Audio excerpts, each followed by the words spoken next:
भारतामध्ये कुंभच्या नंतर सगळ्यात मोठा रिलिजियस कॉंग्रिगेशन म्हणजे आमच्या आषाढी वारी आहे.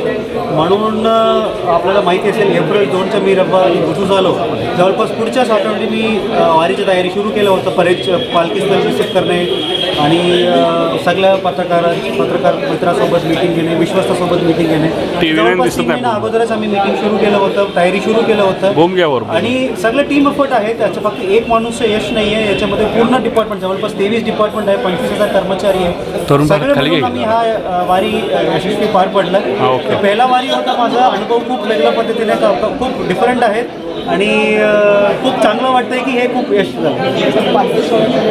आरोग्य संस्थानासाठी इतर संस्थानासाठी सोलापूर जिल्ह्याच्या सोयीसुविधा त्याबद्दल समाधान व्यक्त केलेलं आहे. एक तुमचं ते सक्सेस आहे, सर वाटतं सक्सेस आहे. थोडं चेहरा मागे. विशेष भावना तेच आहे की आम्ही अगोदर सांगितल्याप्रमाणे आम्ही बारीक बारीक गोष्टीवर लक्ष दिलं होतं. आम्ही म्हणजे आता उदाहरण सांगायचं म्हटलं तर वारकरी उभे राहिलं तर त्याचं ग्रीन मॅट टाकणे, वारकरी एखाद्या ठिकाणी रस्त्यावर गेला असेल तर त्या रस्त्याच्या खडीकऱ्यांना निर्मूलन करणे, असं प्रत्येक गोष्टी, प्रत्येक ठिकाण, प्रत्येक रस्ता अशा पद्धतीने नियोजन केलं होतं.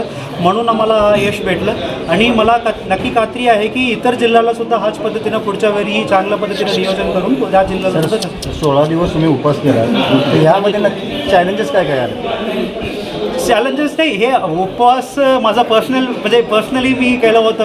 म्हणजे एखादा गोष्ट साध्य करायचं म्हटलं तर मी नॉर्मल पद्धतीनं मी उपवास करतो, त्याच पद्धतीनं मी उपवास केला. मी चॅलेंजेस काही नाही आहे, पांडुरंगाचा आशीर्वादमुळे मी सक्सेस आहे. सगळ्यात शक्य असते आता अनुभवाला एक नियोजन आगामी काळामध्ये ठरवले त्या संदर्भात मी पुढच्या वारीमध्ये माझा जो अनुभवमध्ये 3 गोष्टी आपल्याला करायची आहे. एक, सर्वप्रथम जो वयोवृद्ध वारकरी, वयोवृद्ध भाविक आहेत त्यांच्या आपल्याला आता सध्या तरी 2च ऑप्शन आहे की एक पददर्शन 16 तास थांबून पददर्शन करणे या 8 तास थांबून मुखदर्शन करणे.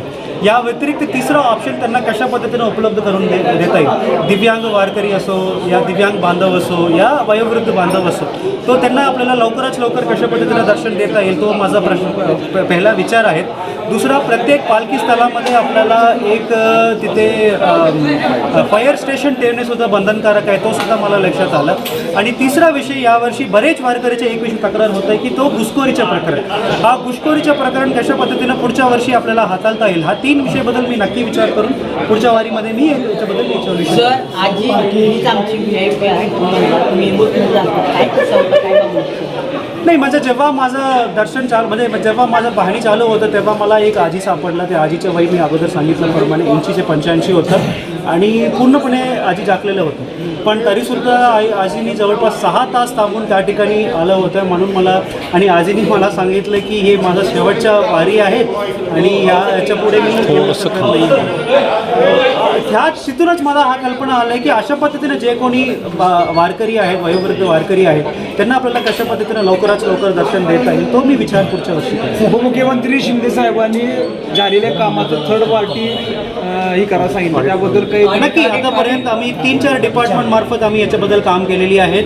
नगरपालिकाच्या मार्फत काम केलेली आहे, PWD मार्फत काम केलेली आहेत, RDD मार्फत काम केलेली आहेत. या व्यतिरिक्त इरिगेशन डिपार्टमेंट मार्फत सिव्हिल वर्क झालेली आहे. आता माननीय पालकमंत्री महोदयांनी सांगितल्याप्रमाणे आणि माननीय उपमुख्यमंत्री शिंदे साहेबांनी सांगितल्याप्रमाणे नक्की या सगळ्या विषयाच्या सगळ्या कामाच्या थर्ड पार्टी ऑडिट करून कुठेही रिपिटेशन झालेले नाही, तो मी खात्री करते. या पहिल्याच वारीत कोणता अनुभव आला? ह्या पहिल्याच वारीत एवढं तुम्ही सगळं केलं, त्याचा अनुभव काय आला? जिल्हाधिकारीचा हा पद आहे, तो मोठा जबाबदारी आहे. प्रत्येक वारकरी शासनाच्या वतीने माझं जबाबदारी आहे. अगोदर मी सांगितल्याप्रमाणे 10 ते 15 दिवस जवळपास आम्ही दिवस रात्री काम करून हे भारी यश केलं. पण मला एक विषय नक्की सांगू शकतो की कोणत्या एकही क्षणामध्ये सुद्धा आम्हाला ताण वाटलेलं नाही आहे. सगळ्यांनी खूप आनंदाने, खास करून मी तर खूप आनंदाने काम केलं. फाईलवर वगैरे नसताना फील्डवर उतरून काम करणं मला खूप आवडलं आणि चांगलं वाटलं. ओके.